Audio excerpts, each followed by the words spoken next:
মাসের 10 তারিখ হতে না হতেই কি তোমার পকেট খালি হয়ে যাচ্ছে? বেতন কম বলে কি পরিবারের ছোট ছোট স্বপ্নগুলো বিসর্জন দিতে হচ্ছে? অভাব তোমার ভাগ্য না, বরং সঠিক পরিকল্পনা ছাড়া অভাবই হচ্ছে আসল সমস্যা। আজকের এই ভিডিওতে আমি এমন কিছু বাস্তবসম্মত উপায় বলবো, যেগুলো আপনার কম বেতন হলেও সংসার এবং অভাব দূর করতে একটু হলেও সাহায্য করবে। ভিডিওটি শেষ পর্যন্ত দেখবেন, কারণ শেষে এমন কিছু আমি সংশোধন দেব যেগুলো আপনার চিন্তাধারা বদলে দিতে পারে। নমস্কার বন্ধুরা, ভিডিওর টাইটেল থাম্বনেল দেখে নিশ্চয়ই বুঝতে পেরেছেন আজ আমরা কি বিষয় নিয়ে কথা বলবো। তাহলে চিৎকার না করে বাস্তব কথা শুরু করি। মাসের বেতন পেলেই প্রথম 2-4 দিন রাজার মতো কাটে, বাজার করা, সংসার চালানো, সব কিছু। কিন্তু বাকি 20টা দিন যেন একটা বোঝার মধ্যে কষ্টে কষ্টে দিন কাটে। কিন্তু একটা কথা আমি পরিষ্কার করে বলি, আপনার স্বপ্নটা কিন্তু আপনার বেতনের উপর নির্ভর করে না, সেটা নির্ভর করে আপনার অভ্যাসে। কেননা আপনার ধরুন যদি বেতন কম, সংসার চালাতে অসুবিধা হচ্ছে, তাহলে আপনি আপাতত 3টে কাজ করুন, সবচাইতে সুবিধাজনক কাজ। প্রথমত আপনি কাজটি, যেটা আপনার বেতন 6,000 থেকে 15,000ও যদি হয়, কারণ যদি 15,000-এর উপরে যায় তাহলে সেটা সাধারণত সুন্দর মোটামুটি সংসার যাবে, তার নিচে বেতনগুলো খুব কষ্টে যায়।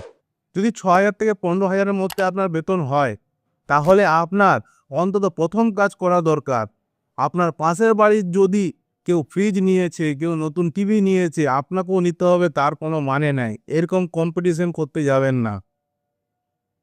একদম পরিষ্কার কথা, বড়লোক হাবভাবগিরি করতে যাবেন না, কেননা আপনার পরিস্থিতি আলাদা, পাশের বাড়ির পরিস্থিতি আলাদা। আপনি যে বেতনটা পান, সেই বেতনটা আপনি 3 ভাগে ভাগ করে দিবেন। একটা পার্সেন্ট হচ্ছে আপনার প্রয়োজনীয় সংসার খরচ, আরেকটা পার্সেন্টেজ হচ্ছে আপনার শখ, আরেকটা পার্সেন্ট হচ্ছে আপনার জমিয়ে রাখা সেভিং।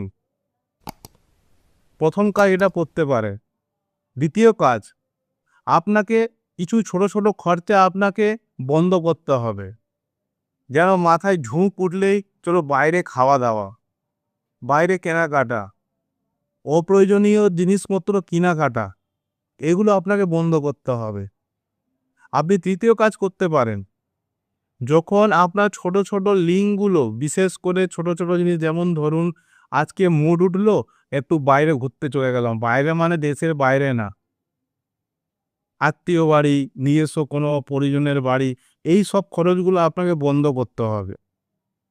আপনাকে প্রথম নিজেকে অভ্যাসটা আপনাকে চেঞ্জ করতে হবে, কারণ আপনি শুধু একা নন। এই ভারতে অর্ধেক কোটি কোটি মানুষ আছে যারা বেতন কম চক্রে আটকে পড়ে আছে। কেননা আমরা বিশেষ করে যখন আমরা বেতন পাই, খরচ করার পর যেটা বাঁচে সেইটা আমরা সেভিং করার চেষ্টা করি, কিন্তু সেটা হয় না। যারা সকল মানুষ না, তারা আগে জমিয়ে রাখে, যেটা বাঁচে সেইটা তারা খরচা করে পুরো মাসের জন্য। কিন্তু আমরা তারা করি উল্টো।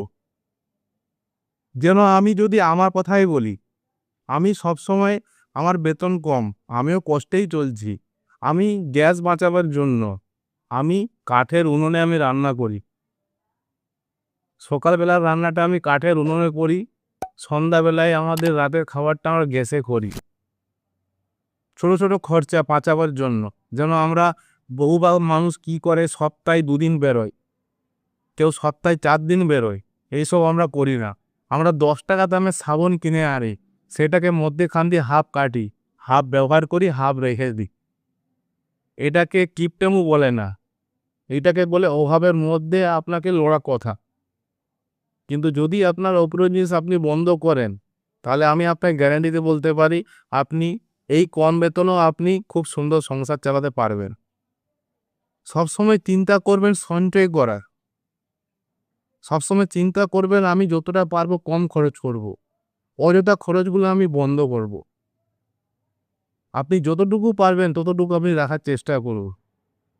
1% যদি না হয়, অন্তত আমরা তো মাইনাস একটা 1%, মাইনাস 1% তো আমরা রাখতেই পারি। 100 টাকার মধ্যে আমরা তো 10 টাকা বা 5 টাকা বাঁচাতেই পারি। সেরকম আপনার ছোটো ছোটো অভ্যাসগুলো আপনাকে বাঁচাতে হবে। আর এই ছোটো ছোটো অভ্যাসগুলো যেভাবে বন্ধ করবেন, সেদিন আপনি নিজেই বুঝতে পারবেন যে অযথা আমার কত টাকা খরচ হয়। কারণ আগামী সময় এইভাবে যদি আপনি একটা কাজের উপরে যদি আপনি ভরসা করে থাকেন তাহলে আপনি সামলাতে পারবেন না।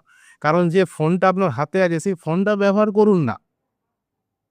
কারণ এখন তো ফুড ডেলিভারি অনেক কাজ থাকে। সন্ধ্যার পর এক টাইম খুললে অন্তত একটা না একটা কাজ পেয়েই যাবেন।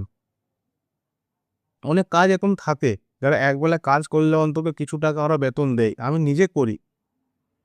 সেরকম এই ভিডিওটা সবার সাথে শেয়ার করবেন, যাতে এরকম মনে হয় আপনাদের বন্ধু-বান্ধবের বেতন কম, অসুবিধা হয়, আলোচনা হয়, সবার সাথে শেয়ার করবেন। ভালো থাকবেন, সুস্থ থাকবেন। আবার দেখা হবে পরের ভিডিওর টপিকে।